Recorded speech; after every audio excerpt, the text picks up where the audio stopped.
राम कथा के रसिक तुम, भक्त राज कपिवीर, आय श्वासन लीजिए, तेज पुंज मत धीर।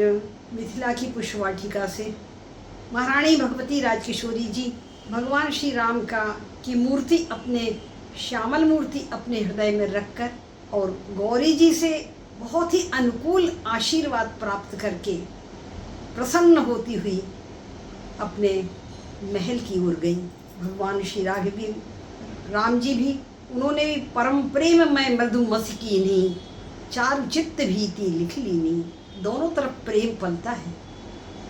जैसे उन्होंने भगवान की मूर्ति को अपने हृदय में धारण किया, राम जी ने भी उनकी छवि को अपने हृदय में अंकित कर लिया। चित्रकार बन गए राम जी और ऐसा सुंदर चित्र बना लिया। और उस चित्र को धारण करके राम जी अपने गुरु जी के पास पहुँचे। किशोरी जी महल में गई माता के पास, भगवान श्री राम जी गुरुदेव के पास गए, फूल लेकर के पहुँचे। गुरु जी ने पूछा, गुरु जी सब जानते तो सब थे, त्रिकालज्ञ और अंतर्यामी हैं। उन्होंने स्वयं समय देखकर ही भगवान राम को पुष्पवाटिका में भेजा था। फिर दूसरे दिन नहीं भेजा, एक ही दिन भेजा था, उसी दिन जिस दिन सीता जी को गौरी पूजन के लिए आना था। जब राम जी पहुँचे तो गुरु जी ने मुस्कुरा करके कहा, बेटा बड़ा विलंब हो गया, भगवान चाहते तो बहुत बहाना बना सकते थे कि गुरु जी इतना बड़ा बगीचा था और वहाँ कोई मालिन उत्तर देने के लिए तैयार नहीं थी।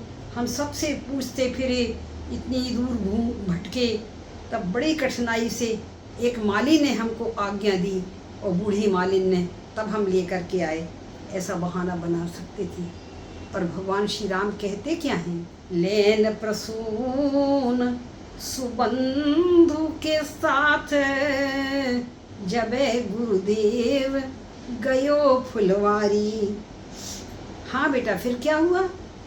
बोले, पूजन गौरी सखीन के संग में, आई तहाँ मिथिलेश कुमारी। आहा, इतना सुनकर तो गुरुजी प्रसन्न हो गए कि अच्छा उसी समय आई थी। फिर क्या हुआ? बोले, तासु विलोक अलौकिक रूप, पग्यो मन प्रेम पुलक भई भारी। यात विलंब भयो मुनिराज, क्षमा करियो यह चूक हमारी। चरणों पर भगवान श्री राम ने सिर कर रख दिया, कहा, गुरुदेव क्षमा करें, इसीलिए हमको देर हो गई। कोई छिपाव नहीं, कोई दुराव नहीं, हृदय खुली पुस्तक के समान भगवान है। गोस्वामी जी लिखते हैं कि राम कहा सब कौशिक पाही, क्योंकि सरल स्वभाव छुअत छल नाही। जब गुरुजी ने ऐसा देखा बड़े प्रसन्न हो गए। वो यह तो चाहते ही थे, भाई पिताजी है ना, और राम जी को वर बना करके लाए हैं। उनका मंतव्य तो यही है कि हमारे राम जी का यहाँ विवाह हो जाए। धनुष देखने का तो बहाना था, पर वास्तव में उनका मंतव्य था भगवान श्री राम का ऐसा ऐश्वर्य बढ़े और उनका विवाह यहाँ हो जाए। सीता जैसी, विदेह राजनंदी जैसी सुंदरी गुणवती कन्या हमारे राम जी को मिल जाए, ये उनकी भावना थी। इसलिए गोस्वामी लिखते हैं, वहाँ देवी जी ने वरदान दिया सीता जी को, और यहाँ गुरु जी ने सुमन पाय मुनि पूजा कीनी, पुनि आशीष दुहु भाईन दीनी। सुमन पाए, सुमन के दो अर्थ हैं। सुमन माने फूल और सुमन माने जो निश्चल मन है, सहज मन है भगवान का। गुरु जी ने देखा, सुमन पाए, मुनि पूजा की थी। पूजा करने के बाद दोनों भाइयों को आशीर्वाद दिया, केवल राम जी को नहीं, दोनों भाइयों को, कि सुफल मनोरथ हो ही तुम्हारे, राम लखन सुनी भये सुखारे। अभी तो लक्ष्मण जी के मन में कोई ऐसा भाव नहीं था, पर उनके मन में ये तो था हमारे राम जी महाराज ने जिनका वर्ण कर लिया है, हमारे राम जी की कामना पूरी हो जाए। तो उनको ये आशीर्वाद दिया कि बेटा तुम्हारी भी कामना पूरी होगी, तुमने भी जिसको वर्ण कर लिया है वो तुमको प्राप्त हो, और लक्ष्मण जी के कि तुम अपने भाई के लिए जो चाह रहे हो वो प्राप्त हो, और इसके साथ ब्याज में और भी तुम्हें प्राप्त होगा। माने आगे भविष्य में उर्मिला जी के साथ इनका विवाह होना है। ये भी गुरु जी ने मानो आशीर्वाद पहले ही दे दिया। ये भविष्य मंगल कामना करती, सुफल मनोरथ होई तुम्हारे, राम लखन सुनि भय सुखारे। टाइम समय बहुत हो गया था, इसलिए करी भोजन मुनिवर विज्ञानी, और लगे कहन कछु कथा पुरानी। प्रतिदिन का नियम था, भोजन के बाद थोड़ी कथा कहते थे गुरुदेव, और राम जी, लक्ष्मण जी और सारे मुनि लोग सुनते थे। कथा सुनने के बाद शाम हो गई। विगत दिवस गुरु आयसु पाई, संध्या करन चले दो भाई। गोस्वामी जी ने 2 दिनचर्या का वर्णन किया है। एक दिनचर्या जब सीता जी से मिलन नहीं हुआ, और दूसरी दिनचर्या कि सीता जी का से मिलन होने के बाद पुष्पवाटिका में, उसके बाद की दिनचर्या का वर्णन किया है। दोनों में अंतर क्या है? देखिए, भगवान नीति भी जानते हैं और भगवान प्रीति भी जानते हैं। भगवान के जो पहली दिनचर्या का वर्णन है वो नीति पर चलने वाले राम जी की दिनचर्या का वर्णन है। वो स्वामी जी लिखा कि नीति प्रीति परमार्थ स्वार्थ, को न राम सम जान जथारथ। भगवान नीति भी जानते हैं और प्रीति भी जानते हैं। अब नीति की जो दिनचर्या थी वो आपने सुनी कैसी थी कि गुरु महाराज ने भोजन करने के बाद विश्राम करने के लिए गए गुरु जी, तो गुरुवर शयन कीन तब जाई, लगे चरण चापन 2 भाई। ने इसके पहले संध्या की है, तो संध्या करन चले 2 भाई, दोनों भाइयों ने संध्या की। अब देखो यहाँ संध्या करने के लिए भगवान श्री राम जी को आज्ञा दी। ये कौन राम जी हैं? ये प्रीति वाले राम जी हैं, जो प्रीति पर जब चरण चल रहे भगवान प्रेमी भी हैं। जानत प्रीति रीति रघुराई, भगवान प्रीति रीति को जानते हैं और भगवान प्रेम पुजारी हैं। तो ऐसे प्रेम पुजारी भगवान श्री राम जी महाराज, राम ही केवल प्रेम प्यारा। आज उसी प्रेम को लेकर के भगवान श्री राम जी हृदय में, उनके घर में हृदय में भगवती सीता के प्रति जो प्रीति उत्पन्न हुई, उसके साथ में भगवान राम आज गुरु जी ने आज्ञा दी, विगत दिवस गुरु आयस पाई, संध्या करन चले 2 भाई। और जब संध्या करने के लिए गए तो देखो पश्चिम की तरफ संध्या होती है, पश्चिम तरफ मुंह करके संध्या की जाती शाम सायंकाल की। भगवान श्री राम जी पूर्व की तरफ बैठे, क्योंकि पूर्व जाते ही उन्होंने दिखाई क्या दिया? चौदवी का चांद है कि आफताब है। ये 14वीं का चांद दिखाई दिया। लोग 14वीं का कह रहे, पर हमारे यहाँ पूर्णिमा का पूर्ण चांद निकल रहा है, मानो शरद ऋतु का चंद्रमा निकला हुआ है, ऐसा शुभ्र चंद्रमा निकला है। भगवान संध्या करने बैठे और सामने प्राची दिशि शशि उयौ सुहावा। तो चंद्रमा को नहीं देखा, चंद्रमा में किसको देख रहे हैं? सिय मुख सरिस देखी सुख पावा। देखो भगवान की संध्या हो रही है, ये संध्या है। सिय मुख सरिस देखी सुख पावा। पहले ही जब देखा था सिय मुख शशि भय, सीता जी का मुख शरद ऋतु के चंद्रमा के समान, और भगवान का मुख, भगवान श्री राम जी चकोर हुए, उनके नेत्र चकोर हुए। सिय मुख शशि भय नयन चकोरा। आज अभी चंद्रमा को देखा करे, इसी के समान तो सीता जी का मुख है। फिर विचार करने लगे कि नहीं, अरे सिय वदन सम हिमकर नाही, ये तो हिमकर है। अरे बड़ी शीतल इसमें से किरणें निकलती हैं, जो पाला पड़ जाता है जैसे कमल में और कई चीज़ों में, तो ये इसके समान सीता का मुख नहीं हो सकता। सीय वदन सम हिम करना ही। कितने अवगुण हैं इसमें चंद्रमा में जो सीता में नहीं है। बोले जन्म सिंधु, पहला अवगुण तो ये है कि ये चंद्रमा खारे समुद्र से निकला है, जन्म सिंधु। और दूसरा अवगुण क्या है, पुनि बंधु विष, जहर इसका भाई है चंद्रमा का। तो जिसका भाई विष हो वो क्या सीता के समान हो सकता है? जो खारे समुद्र से निकला हो वो क्या सीता के समान मुख हो सकता? नहीं नहीं। तो जन्म सिंधु पुनि बंधु विष।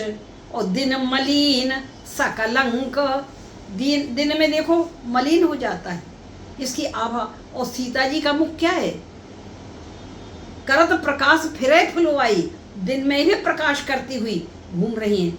उनका दिन में भी प्रकाश रहती, उनका मुख मलिन नहीं होता। और ग्रसिह राहु निज संधि पाई, अपनी संधि पा करके राहु ग्रस लेता है। तो पर सीता को तो कोई ग्रस नहीं सकता।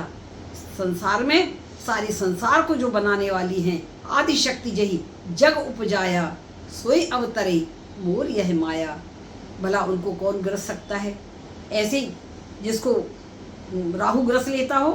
तो सिय मुख समता पाव किम, चंद बापुरो रंग। अरे ये बेचारा गरीब चंद्रमा ये क्या सीता जी की समता कर सकता है? और इसमें और दोष हैं कि घटाई बढ़ाई बिरहिन दुखदाई, एक पक्ष में घटता है और एक पक्ष में बढ़ता है। सीता सदा एक सी रहती हैं। और बिरहिन दुखदाई, ये विरहिणियों को, बिरही लोगों को दुख देने वाला है। देखो चंद्रमा में आग दिखाई देती है बिरही लोगों को।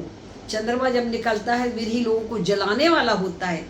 सीता जी तो सदा सबको आनंद देने वाली, सब सुख देने वाली हैं। तो और ये कोक शोक प्रद, बेचारे चकवा चकवी, जैसे ही चंद्रमा निकला चकवा चकवी का बिछोह हो जाता है, अलग अलग हो जाती हैं। तो रात भर तरसते रहते हैं अपने प्रिय प्रियतम से मिलने के लिए दोनों। तो कोक शोक प्रद और पंकज द्रोही, जो खिला रहता है कमल दिन में, वो जैसे ही चंद्रमा उदित होता है वैसे ही कमल बंद हो जाता है। तो कमल को बंद करने वाला, मुरझा देने वाला कमल का द्रोही, और कोकी चकवा चकवी को दुख देने वाला है।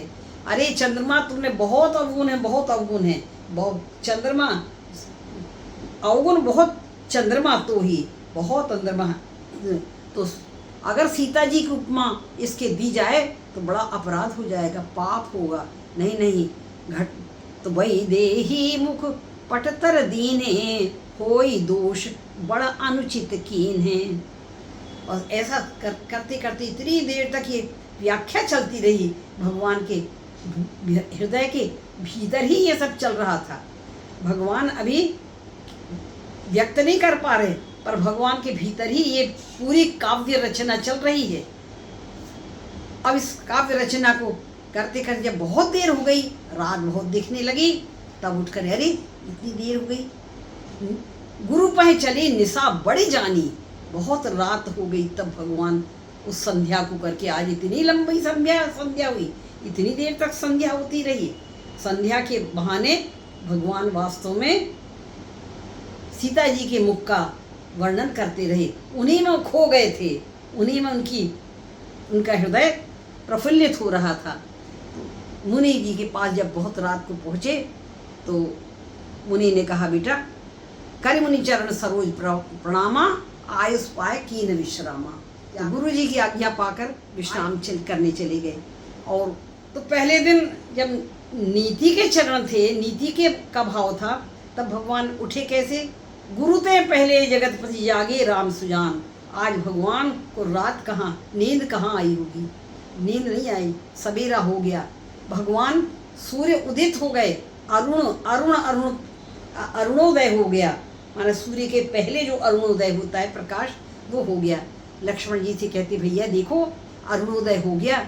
और अरुणोदय कितना सुखदायी है, ये तो पंकज को भी सुख देने वाला है, कमल खिलाने वाला है, और चकवा चकवी को भी आनंद देने वाला है। सारे पक्षियों, भौरे देखो कैसे मंडराने लगे इनको देख करके, भौरों को सुख दे रहा है। पशु पक्षी देखो कलरव करने लगे अरुणोदय होते ही, तो उनको भी आनंद देने वाला है। तो लक्ष्मण जी अभी तक कुछ नहीं बोली थी। इतनी जब पहली बार सुना था, तात जनक तनियाय सोई धनुष यज्ञ जही कारण हुई, ये सब भगवान ने बताया था, लक्ष्मण जी मौन थे। पर आज बोले, अभी बोले, कहा प्रभु ये जो अरुणोदय है ना, ये आपके प्रभाव का की सूचना दे रहा है। भगवान ने कहा कैसे? तो कहा देखो जितने अरुणोदय होते हुए जितने तारे हैं सब मलिन हो गए, इसी प्रकार जितने राजा महाराजा आए हैं ना, ये सब तारों के समान टिमटिमा रहे, और आपके आते ही आपका ऐसा प्रभाव पड़ा कि ये सब तारे के समान आपको अरुणोदय देख करके, और ये सब तारे टिमटिमाते हुए मलिन हो गए हैं। सबके ये आशा पर पानी फिर गया है, और ये अब तो आपके प्रभाव की सूचना दे रहा है। अरुणोदय सचेत कुमुद उड़गन ज्योति मलिन, जिमि तुम्हारा आगमन सुनी भये नृपति बलहीन। नृप सब करें, ये तो उजेला कर रहे जब तक, तब तक जब तक कि ये अरुणोदय नहीं हुआ। और इनके बाद अब देखो सब प्रसन्न हो गए प्रभु आपके। इसी तरह जितने संत महात्मा हैं सब आपको देख करके प्रसन्न हो गए। और ये जो धनुष है ना, ये अंधकार है, तम है, और जैसे कि अरुणोदय होते ही तम नष्ट हो जाता है, इसी प्रकार आपके द्वारा ये धनुष का जो अंधकार है वो नष्ट हो जाएगा। माने धनुष आपके द्वारा टूट जाएगा। और जितने संत महात्मा भक्त लोग हैं और जनक जी के ये जो सुहृदय लोग हैं, सब आपके धनुष के, आपके द्वारा धनुष तोड़ने पर सब प्रसन्न हो जाएंगे। भगवान श्री मुस्कराने लगे, कुछ बोले नहीं। उसी समय जल्दी से नहा धो करके गुरु जी के पास पहुँचे कि चलो बहुत विलम्ब हो गया है। गुरु जी के चरणों में वंदना की, और वंदना करके बैठे थे। गुरु जी ने बिठाया दोनों को। गुरु जी तो बड़े गदगद हैं, समझ रहे हैं, सब चीज़ समझ रहे हैं, क्योंकि गुरुदेव कोई नादान नहीं है, तो बहुत बड़े ज्ञानी हैं। उन्होंने तब तक बड़ी शुभ सूचना मिल गई। सतानंद जी महाराज पधारे जनक जी का संदेश लेकर के कि धनुष यज्ञ में सभा में आप लोगों को आमंत्रित किया जा रहा है। चलिए, सतानंद कौन है भैया? सतानंद वो हैं जिनकी माँ का उद्धार भगवान श्री राम ने किया है। माने अहिल्या का उद्धार, अहिल्या के पुत्र हैं, गौतम के ऋषि के पुत्र हैं। उनको मालूम है हमारी माँ कितने वर्षों से तपस्या कर रही थी और सारे लोगों ने छोड़ दिया था उनको पाप नहीं समझकर, पर भगवान ने मेरी माँ का उद्धार किया है और इतना पवित्र बना दिया कि गौतम गए गोनों सो लिवाए के, गोने जैसी पवित्र समझ करके हमारी माँ को ले गए। तो आज गदगद हैं। ऐसे राम जी अपनी माँ के उद्धारक समझ करके, नारी उद्धारक हैं, ये भगवान दीनों के उद्धारक हैं, ऐसा समझ कर सतानंद जी तो बड़े प्रसन्न हैं। और विश्वामित्री के चरणों में प्रार्थना की। विश्वामित्री जी ने कहा कि बेटा चलो, चलना है धनुष यज्ञ का, जिसके लिए हम लोग देखने आए हैं ना, अब वो समय आ गया है, हम लोग धनुष यज्ञ देखने के लिए चलते हैं। तो लक्ष्मण जी बोले, प्रभु हे नाथ। विश्वामित्र जी देखे, बोले देखो बड़े बड़े राजा महाराजा आए, कहाँ कहाँ के आए हैं, देश विदेशांतर के आए हैं। पता नहीं भगवान विधाता किसको श्रेय देना चाहता है, किसको कीर्ति देना चाहता है। तो लक्ष्मण जी बोले, महाराज कीर्ति किसको देंगे? जिसको आप आशीर्वाद देंगे उसी को कीर्ति मिलेगी, माना वही विजयी होगा। तो सारे मुनि लोग प्रसन्न हो गए और कहा हाँ बिल्कुल ठीक कह रहे हैं। और सारे मुनियों ने राम और लक्ष्मण को खूब आशीर्वाद दिया। आशीर्वाद दे करके भगवान कुछ ले चल रहे हैं। अब धनुष यज्ञ में पहुंच रहे हैं। सभा मंडप, बहुत बड़ा धनुष यज्ञ का सभा मंडप बना हुआ है, इतना सुंदर सजा हुआ है कि चारों तरफ मोतियों की झालरें लगी हुई हैं और सबके आसन लगे हुए हैं। जो भगवान श्री राम जी और लक्ष्मण जी पहुँचे हैं सभा मंडप में, तो पूरे नगर में शोर मच गया कि रंग भूमि आए दो भाई, अस सुधि सब परिपुरवास न पाई। पूर्ववासियों को मालूम हो गया, दोनों भाई चलो चलो, जिन जो लोगों ने अभी उनके दर्शन नहीं किए हैं वो, और जिन्होंने कर भी लिए हैं वो चल के आज उनके दर्शन हम लोग फिर करेंगे। ऐसा सोच करके सब भागे चले आ रहे हैं। इतनी भीड़ हो गई, इतनी भीड़ हो गई, जनक जी ने अपने सेवकों को भेजा, कहा कि भैया देखो भीड़ हो रही है तो उत्तम मध्यम नीच लघु निज निज स्थल अनुहार, सबको जहाँ जिसका आसन है बिठाओ, किसी प्रकार की गड़बड़ी ना होने पाए, अव्यवस्था ना हो, सबको बिठाओ। सेवक गए, उनको सबको बिठाने लगे। अब भगवान चले जा रहे हैं धनुष यज्ञ में, गुरुजी आगे आगे, दोनों भाई पीछे पीछे चले जा रहे हैं। सारे लोग भगवान राम जी को देख देख करके प्रसन्न हो रहे हैं।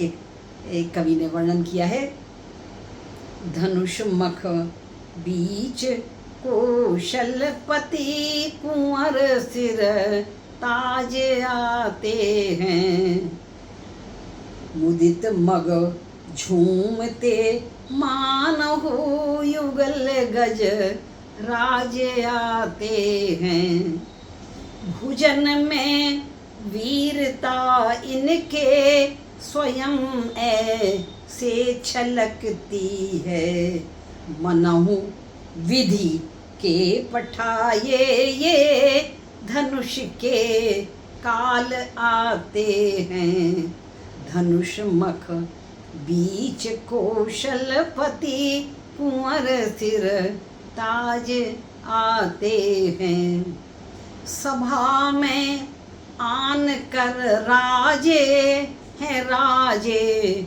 जो सितारों से, प्रभाहत हेतु उनके ये युगल निशि राज आते हैं, प्रभाहत हेतु उनके ये युगल निशि राज आते हैं, धनुष मख बीच कौशलपति कुंवर सिर ताज आते हैं, कहो ऐसे सुअवसर पर न हो क्यों मन मुदित मेरा, जो संतन के हैं हितकारी वही भगवान आते हैं, धनुष मख बीच कौशलपति कुंवर सिर ताज आते हैं,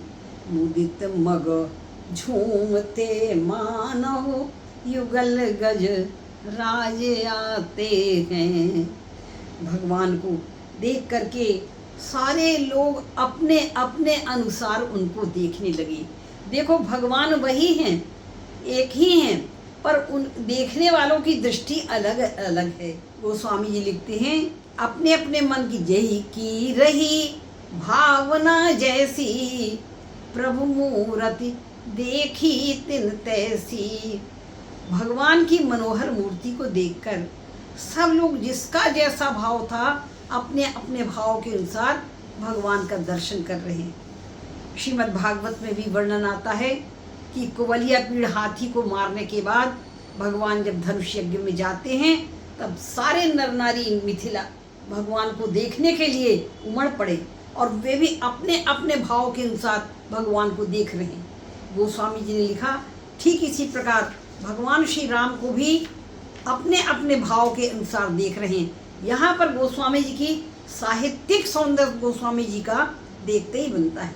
एक प्रसंग में एक में ही सारे रसों का वर्णन गोस्वामी जी ने कर दिया है।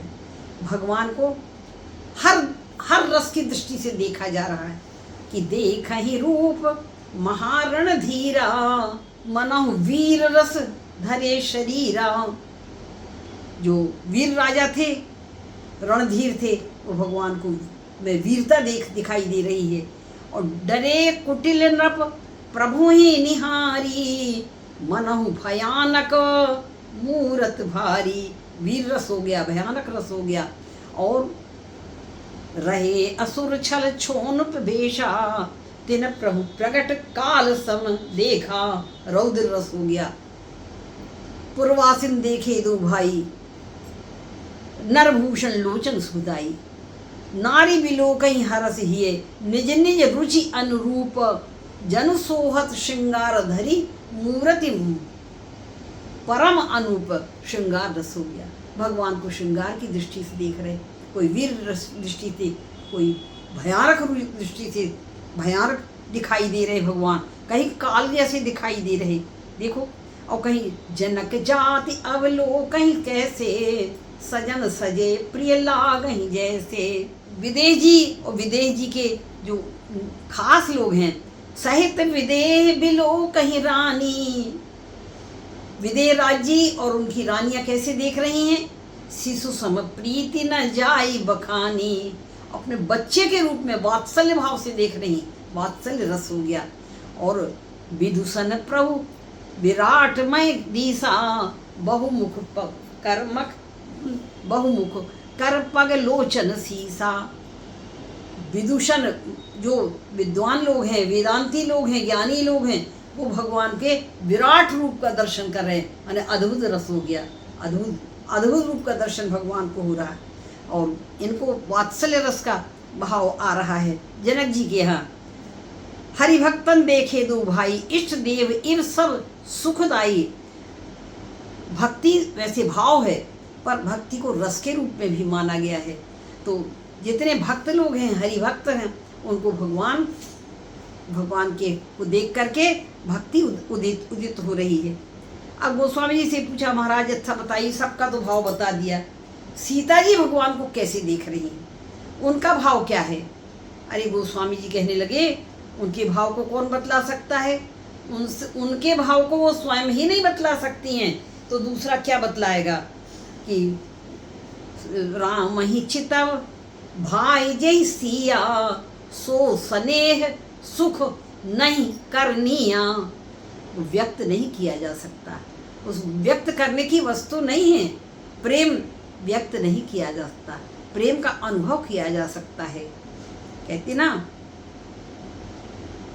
मोहब्बत ऐसी धड़कन है जो बतलाई नहीं जाती, लबों पर दिल की बेचैनी वो समझाई नहीं जाती। तो प्रेम ऐसी वस्तु है जो गोपनीय होती है, हृदय में ही अनुभव किया जाता है, उसको व्यक्त अनिर्वचनीयम प्रेम स्वरूपम। तो भला भगवती सीता जिस भाव से भगवान राम को देख रही हैं, वो स्नेह और सुख नहीं कथनीय, वो कहने योग्य नहीं है। तो गोस्वामी जी का वो तो अनुभव कर रही हूँ। बोले उर अनुभवतन कही सक सो, कवन प्रकार कहे कवि को। अनुभव तो वो भी कर रही हैं, पर वे भी उसको व्यक्त नहीं कर पा रही हैं। इसलिए कवि कैसे उसको वर्णन करे कि सीता किस भाव से देख रही। तो सीता जी का तो अलौकिक भाव है, दिव्य भाव है। उस भाव में तो वो आध्यात्म का इतना ऊंचा भाव है, उस भाव तक सब, जहाँ मन की गति नहीं है, जहाँ चित्त की गति नहीं, मन बुद्धि चित्त अहिमित विसराई, उस स्थिति में भगवती सीता है। भला कवि कैसे जा सकता है? कवि को कैसे मालूम पड़े कि भगवती सीता कैसा भाव अनुभव कर रही हैं? वो स्वामी लिखा, राजत राज समाज में कौशल राज किशोर, सुंदर श्यामल गौरवर विश्व विलोचन चोर। महाराज जनक जी ने सारे धनुष यज्ञ का जो मंडप था उसका दर्शन कराया। विश्वामित्र जी बोले, राजन बहुत सुंदर आपका ये सभा मंडप बहुत अच्छा है। तो फिर कहा, चलिए आप विराजिए। तो कहाँ विराजित हुए? सब राजाओं के लिए आसन लगे हुए थे, सब राजाओं से अलग विशिष्ट, क्योंकि ये विशिष्ट अतिथि हैं, इसलिए सब मंचन ते मंच अति सुंदर सुखद विशाल, मुनि समेत दो बंधु तय बैठा रे महिपाल। सबसे ऊंचे आसन पर सबसे सुंदर आसन राम गुरु जी को बिठाया, और राम और लक्ष्मण गुरु जी के आसपास दोनों भाई बैठे। सबकी दृष्टि वहीं लग गई। कहले, अरे लोग कहने लगे, अब भाई छोड़ो आशा, अब धनुष तोड़ने की कोई बात मत करो, अब तो तोड़ेंगे यही, और तोड़ेंगे नहीं धनुष तो भी इनके ही साथ सीता का ब्याह होना है, इसलिए हम तो बस दर्शन करके हम लोग आनंद ले लें और बस चले जाएं। तो दूसरे राजा लोग बोले, जो बूढ़ लोग थे, जो अच्छे राजा लोग थे, वो तो ऐसा कह रहे थे। बूढ़ लोग कहने के क्या कह रहे हो, क्या बक रहे हो, हम लोग धनुष तोड़ने के लिए आए हैं और हम धनुष तोड़ेंगे, और सीता का ब्याह बिना धनुष तोड़े नहीं हो सकता, और धनुष भी तोड़ देगा कोई तो भी देखें सीता को कौन ले जा सकता है, हमारे रहते सीता को कोई नहीं ले जा सकता। सीता को हम ब्याहने के लिए आए हैं। सब दम्भ कर रहे, जितने अभिमानी राजा हैं सब सोच रहे थे हम ही धनुष तोड़ेंगे और हमारा इस ब्याह सीता के साथ होगा। पर जितने अच्छे भले राजा थे वो कहते थे भैया भगवान राम तो जगत पिता हैं, जगत पिता रघुपति विचारी, भरी लोचन छवि लेओ निहारी, और सीता जगदम्बा जानऊ जिय सीता, सिख हमारी सुनी परम पुनीता।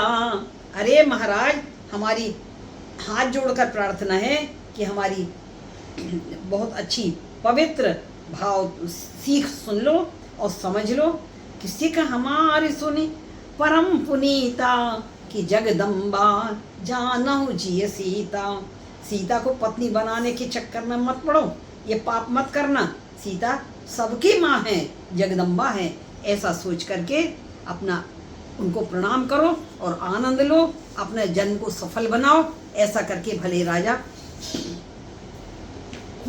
जो मूढ़ राजा थे, वो कहने के क्या बात कर रहे हो, हम सब बिना सीता को लिए, बिना हम धनुष का खंडन किए जाएंगे नहीं, देखते कौन सीता का ब्याह करके ले जाता है। माने वो लड़ने के लिए उतारू थे सब राजा लोग। इसी समय महाराज जनक जी ने कहा कि अपने बंदीजनों को बुलाया और बंदियों से कहा कि तुम जाकर के सभा में हमारा प्रण सबको सुना दो। तो बंदीजन जो राजाओं के भाट होते थे, चारण होते थे, वो लोग आए और उन्होंने महाराज का सबको सुनाया। सुनो सुनो राजा महाराजा, जहाँ इतना देखिए, एक चीज़ और है, गोस्वामी जी ने इतना सुंदर नाटकीय वर्णन यहाँ किया है। ऐसा वर्णन मन हनुमान नाटक में हो सकता है, पर वाल्मीकि रामायण में तो बिल्कुल ही नहीं है, न आनंद रामायण में, न अध्यात्म कहीं नहीं है। जैसा गोस्वामी जी इतना सुंदर नाटकीय वर्णन किया है, नाटक भी है, उपन्यास भी है, साहित्य भी है, आध्यात्म भी है, सबका ऐसा एकत्रीकरण है, ऐसा सौंदर्य है, इसलिए गोस्वामी जी विश्व के सर्वश्रेष्ठ कवियों में माने जाते हैं, गिने जाते हैं। बंदीजनों ने आकर के सुनाया कि हे महिपाल राजा महाराजाओं, सुनो, हमारे महाराज का जो प्रण है वो आपको सुनाए देते हैं कि ये जो कोदंड रखा हुआ है भगवान शंकर का धनुष है। सोई पुरारी कोदंड कठोरा, राज समाज आज जोई तोरा। जो इसको तोड़ देगा तो वो त्रिभुवन में विजेता हो जाएगा। त्रिभुवन जय, क्योंकि आज तक त्रिभुवन में कोई इसको तोड़ नहीं सका। त्रिभुवन जय समेत वैदेही, बिनहि विचार बरहि हटते ही।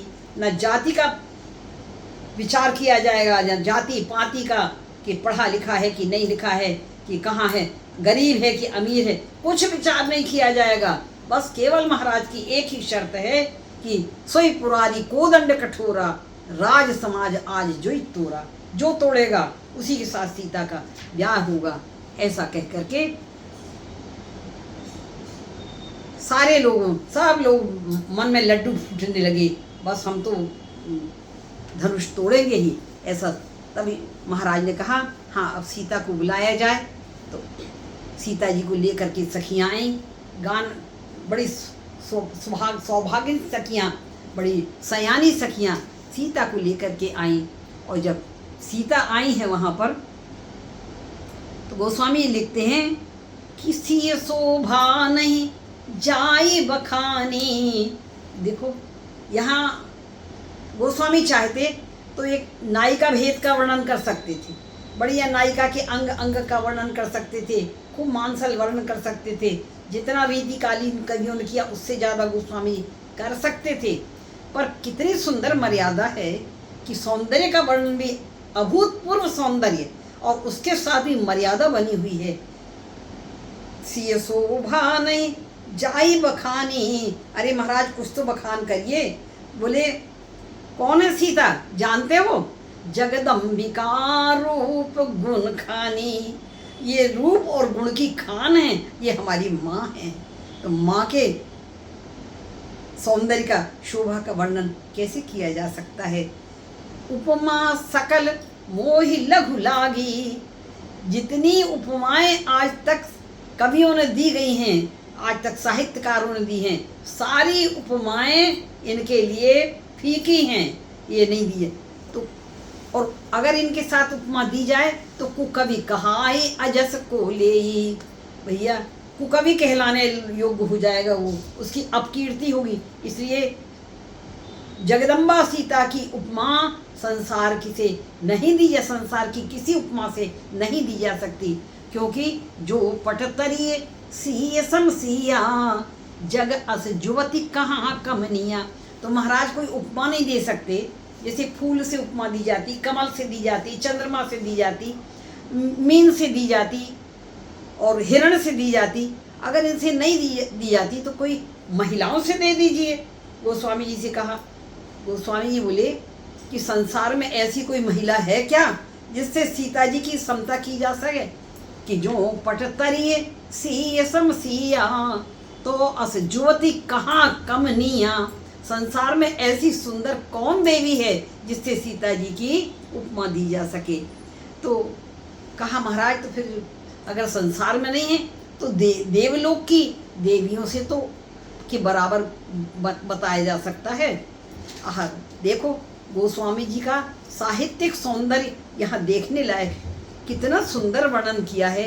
एक संसार का महाकवि कहता है अंग्रेजों का कि थ्रेल्टी दाई नेम इज वुमेन, कमजोरी तेरा नाम ही नारी है। और यहाँ गोस्वामी जी वर्णन कर रहे हैं, अपनी सीता के सौंदर्य का वर्णन कर रहे हैं कि सीता को अगर देवलोक की नारियों से वर्णन किया जाए तो भी वर्णन नहीं हो सकता।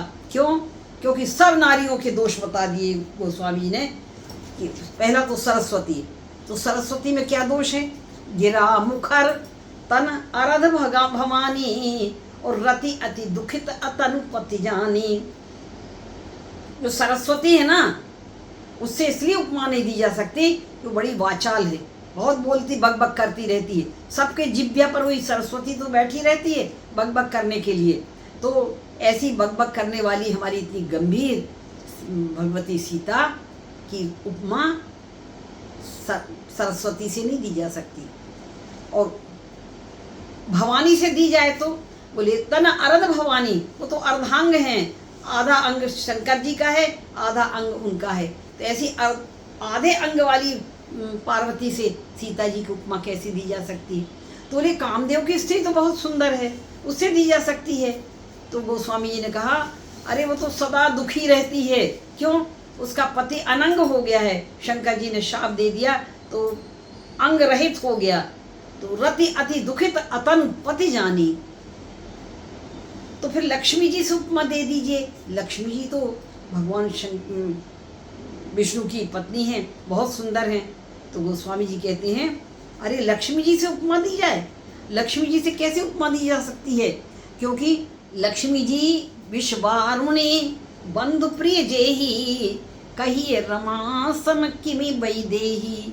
जिसको जहर प्रिय हो, जिसको शराब प्रिय हो, ऐसी लक्ष्मी से भला सीता जी की उपमा दी जा सकती है?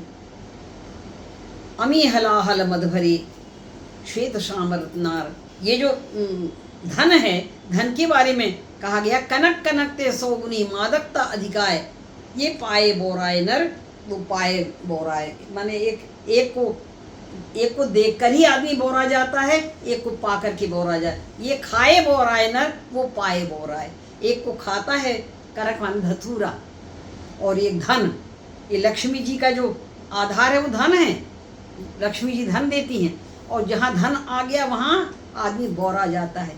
तो ऐसी लक्ष्मी जी से जिसके विश्व वारुणी बंधु प्रिय जेई कही रमासम किमि भई देही।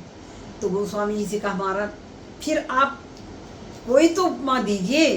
तो गोस्वामी जी ने कितनी सुंदर कल्पना की है भैया, कभी कहाँ तक जा सकता है हमारे गोस्वामी जी की कल्पना, कहाँ तक गई है भगवती सीता की उपमा देने में। देखो कहते कि हाँ, एक लक्ष्मी अगर ऐसी उत्पन्न की जाए, कैसी कि जो देखो लक्ष्मी जी समुद्र से उत्पन्न हुई, खारे समुद्र से, तो वो खारे समुद्र से नहीं, सब चीजें बदल जाएं, समुद्र मंथन तो हो और समुद्र मंथन से लक्ष्मी जी निकलें, पर कैसा समुद्र मंथन हो, बोले जो छवि सुधा पयो निधि होई और परम रूप में कच्छप सोई।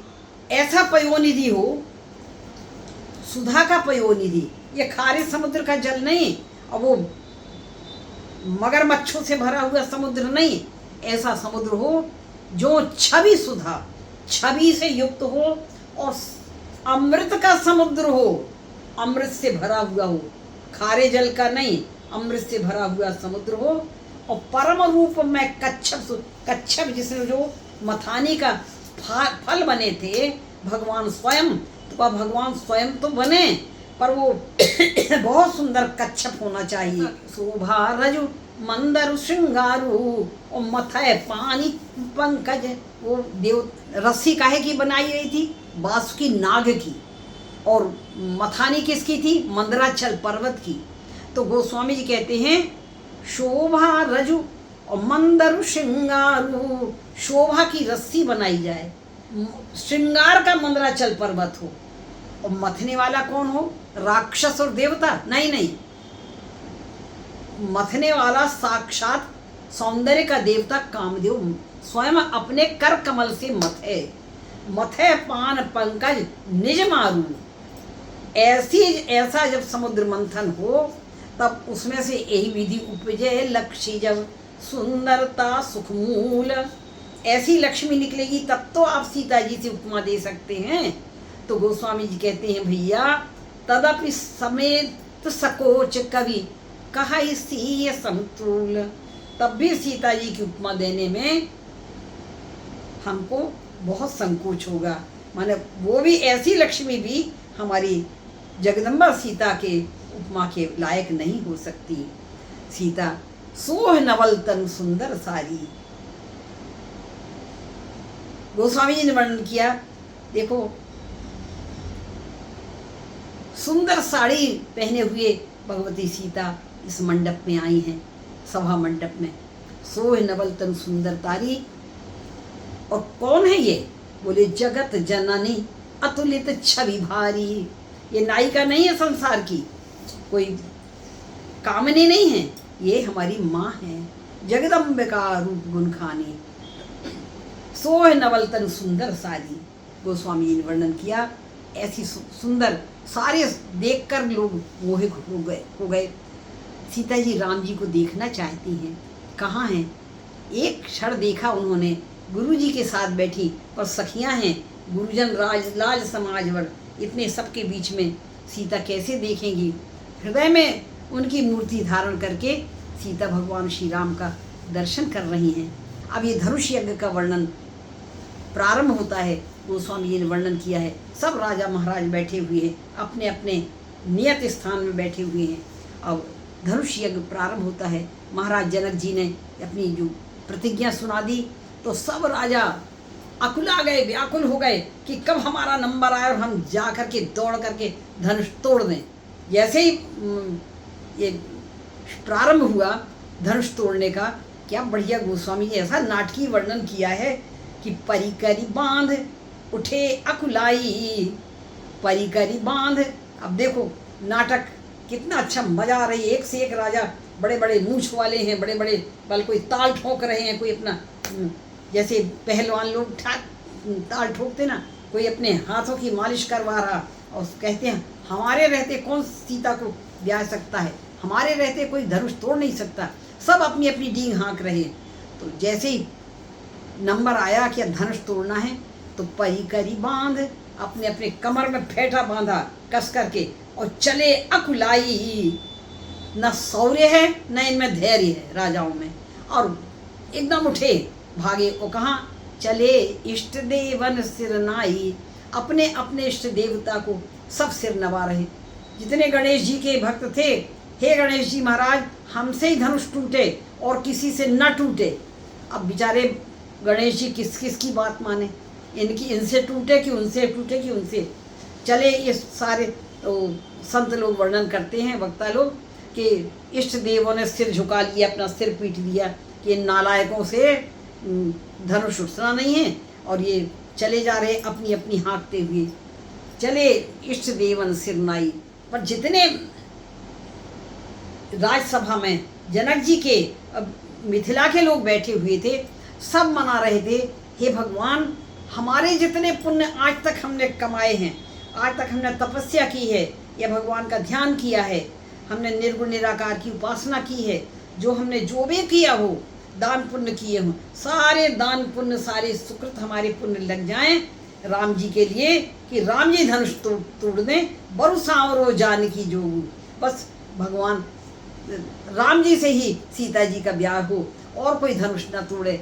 ऐसे सब मन ही मन में प्रार्थना कर रहे हैं, भगवान से प्रार्थना करते हैं कि इनसे धनुष टूट जाए। ऐसा सोच करके अब सारे राजा उठ करके अजमा रहे। कोई जाते हैं और जा करके अपने बल का आजमाइश करते हैं, कोई तो धनुष के पार जा करके वहीं से लौट आते हैं, कोई जाते हैं धनुष को उठाने का प्रयत्न करते, कोई लुढ़क पड़ते हैं, गिर पड़ते हैं धनुष को। अरे छूने तक का सामर्थ्य तो है नहीं है, ये कहाँ से तोड़ सकेंगे। तो बड़े बड़े जो डींग हाँकने वाले थे, सब राजा उठे और जा कर अपनी हंसाई करवा करके सब उपहास के पात्र बन गए। सब जाके अपनी जगह पर बैठ गए, सिर नीचा करके बैठ गए, आंखें झुक गईं। अब आंख मिलाने लायक नहीं रह गए, क्योंकि अभी तक तो बड़ी डींग हाँक रहे थे।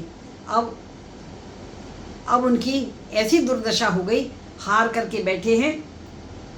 जब देखा महाराज ने कि अब कोई उठने वाला नहीं, जितने राजा थे, अरे अकेले एक एक तो जा ही रहे थे। फिर सबने सोचा ऐसा करो कि हम लोग सब मिलकर के धनुष उठाएं। पता नहीं इसमें धनुष में क्या है, कोई जरूर विचित्रता है, तो हम सब मिलकर के उठा लें। तो कहा मिलकर के उठा लेंगे, फिर सीता से ब्याह कौन करेगा? बोलेगी सीता से हम ब्याह करेंगे। तो बोले अरे फिर बाद में लड़ करके देख लेंगे। जैसे बहुत से दल वाले इकट्ठे हो गए ना राजनीति में, कहते भाई प्रधानमंत्री कौन बनेगा? बोले पहले जीत तो जाएं, फिर देखेंगे, बाद में प्रधानमंत्री का हम निर्णय कर लेंगे। इसी तरह सब राजा लोग कह रहे हैं कि पहले हम धनुष तो टूटे, उसके बाद देखेंगे। तो भूप सहस 10 एक ही बारा, लगे उठावन टरई न टारा। 10-10 हजार लोग एक साथ जुट गए धनुष उठाने में, पर धनुष उनसे हिला नहीं। उठाने की तो बात कैसे, डगई न शंभु सरासन कैसे, कामी बचन सती मनु जैसे। और सवरप भये जोग उपहासी, जैसे बिनु विराग सन्यासी। सन्यास तो ले लिया, वैरागी बन गए, और बाद में कामनियों के चक्कर में पड़ करके जैसा उपहास कराते हैं, ऐसे ये सब राजा लोग, इन सब की दुर्दशा हो गई सबका। अब देखा महाराज जनक जी ने देखा सब अब शायद कोई उठे, अब शायद कोई उठे। सब अपने अपने समाज में बैठ करके चुपचाप सिर नीचा करके, अब कोई सिर तक ऊंचा नहीं कर पा रहे। महाराज जनक जी ने देखा, बड़े दुखी हो गए कि इतना बड़ा समाज, इतनी बड़ी वीरता का हाँक रहे थे और कोई नहीं है। तो महाराज जनक जी ऐसे दुखी हो गए।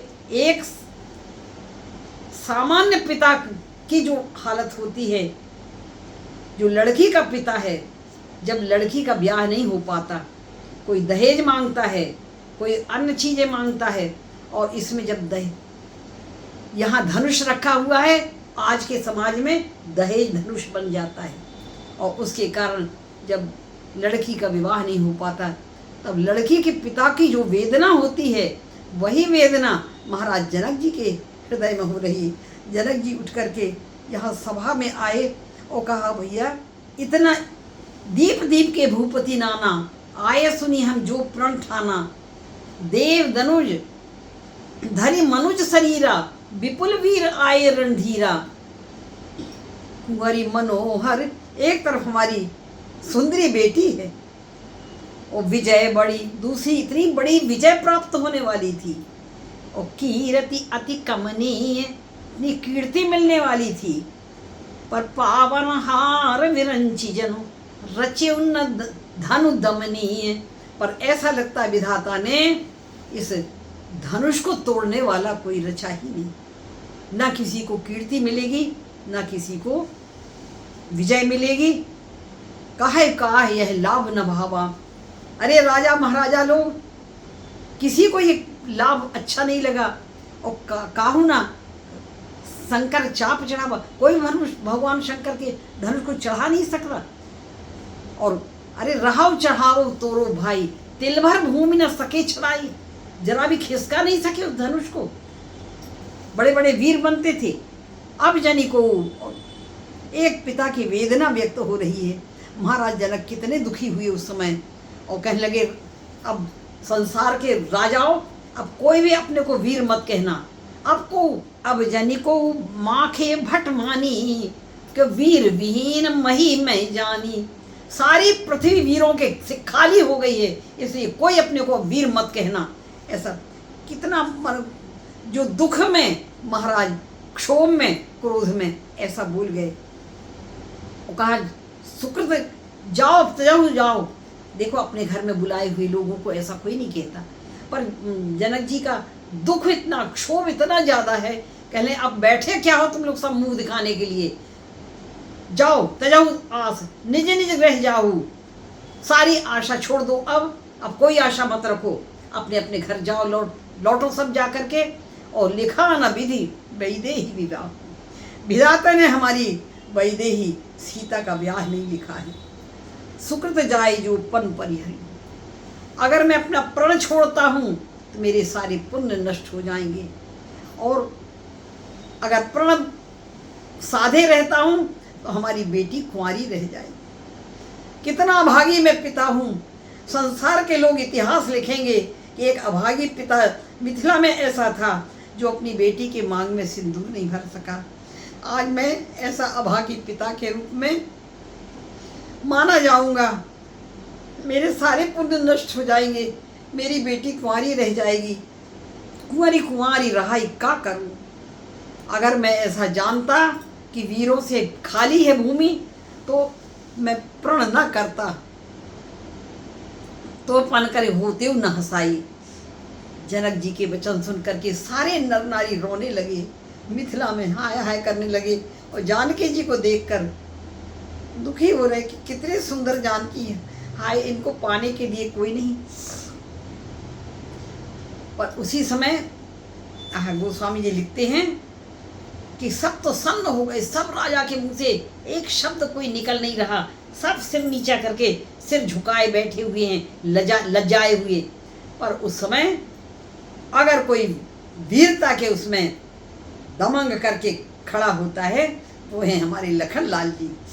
हमारे भगवान श्री राम जी के रहते हुए देखो लक्ष्मण जी का अवतार ही इसके लिए हुआ है कि रघुपति की रति विमल पताका, दंड समान भयो जस जाका। भगवान की कीर्ति रूपी विमल पताका को फहराने के लिए लक्ष्मण जी दंड बन जाते हैं। दंड कठोर होता है और पताका लहराती है। तो भगवान की कीर्ति पताका को फहराने के लिए लक्ष्मण जी उठ करके खड़े हो गए। माखे लखन कुटिल भई भौने, एकदम उनकी भौं तन गई और माथे पर बल पड़ गया और बोले, रदपट फरकर ओंठ फड़कने लगे और कहा, उठकर कहते कही जनक।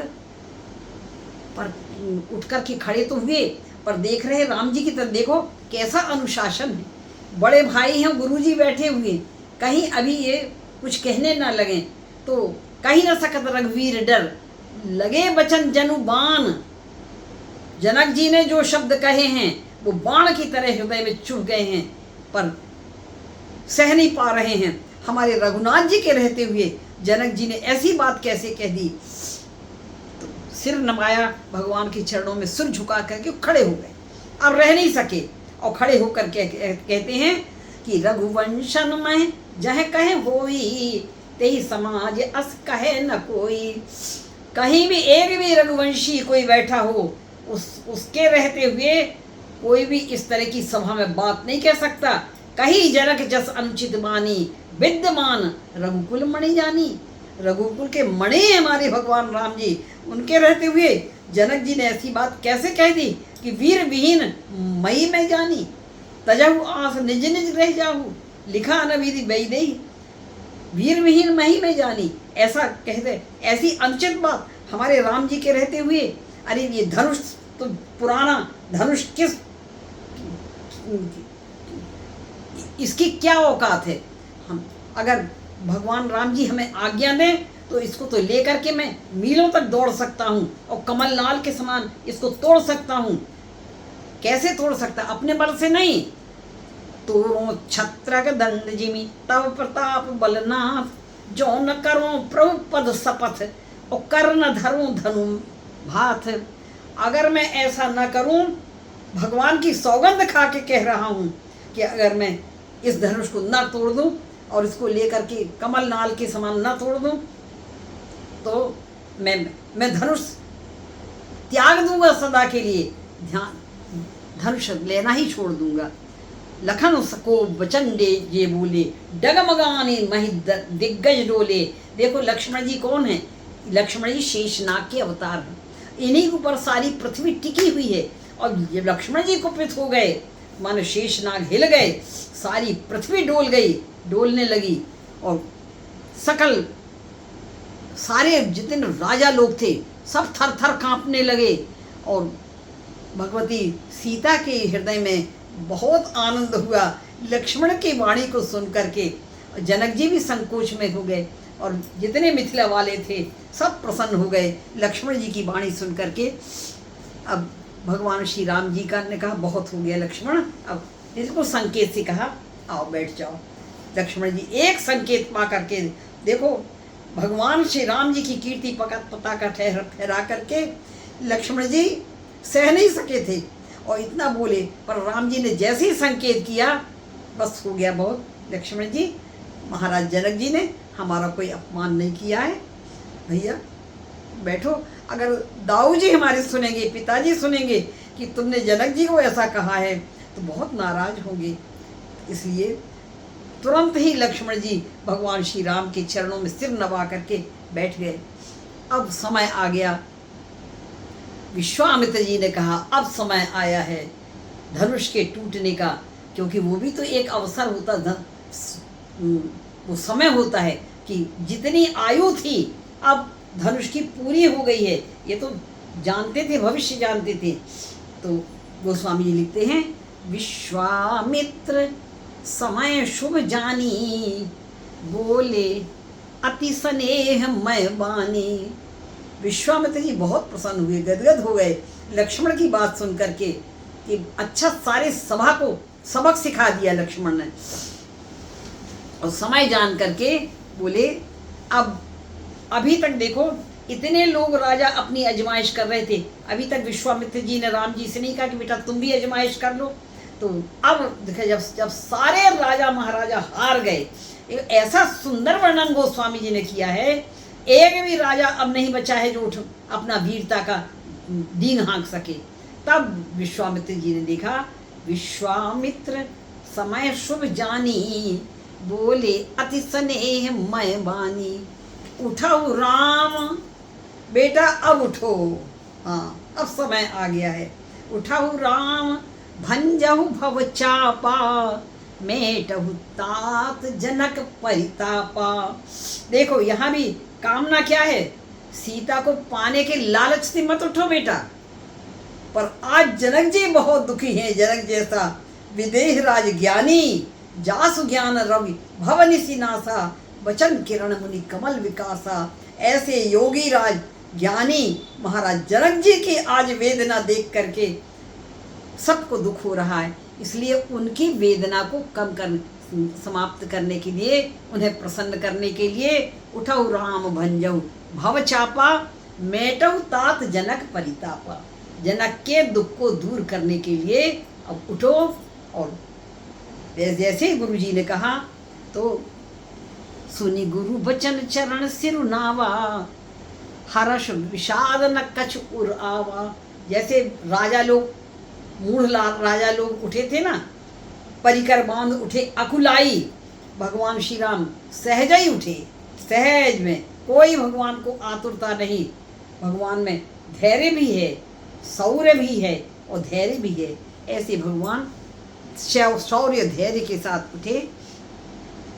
ठाड़ भये उठी सहज सुहाए, और ठवन जुआ मृग राज लजाए। और कहाँ पहुँचे? उसी मंच पर पहुँचे जहाँ धनुष रखा हुआ था। गोस्वामी ने लिखा, अब दर्शन करो। उदय उदित गिरि मंच पर, रघुवर बाल पतंग, विकसे संत सरोज सब, हर्षे लोचन भृंग। भगवान श्री राम उस मंच पर ऐसे हुए जैसे उदयाचल से सूर्य उदित होता है, ऐसे भगवान बाल सूर्य के समान छोटे से बालक के रूप में, किशोर बालक के रूप में भगवान उस मंच पर सुशोभित हो रहे थे। और उनके जाते ही जैसे सूर्योदय होते ही जितने कमल खिल जाते हैं, ऐसे सारे मुनियों के हृदय कमल खिल गए, मन प्रसन्न हो गए और सब उनको देखने लगे। तो हर्षे लोचन भृंग, उनके नेत्र रूपी जो भृंग थे वो प्रसन्न हो गए और कमल खिल गए उनके हृदय रूपी। विकसे संत सरोज सब, हर्षे लोचन भृंग। भगवान आज मंच पर पहुंच चुके हैं। अब धनुष भगवान के द्वारा टूटेगा। तो आज यहीं पर अर्थ न धर्म न काम रुचि, गति न छहो निर्माण, जन्म जन्म रति राम पद, यह वरदान न आन। सियावर रामचंद्र की जय।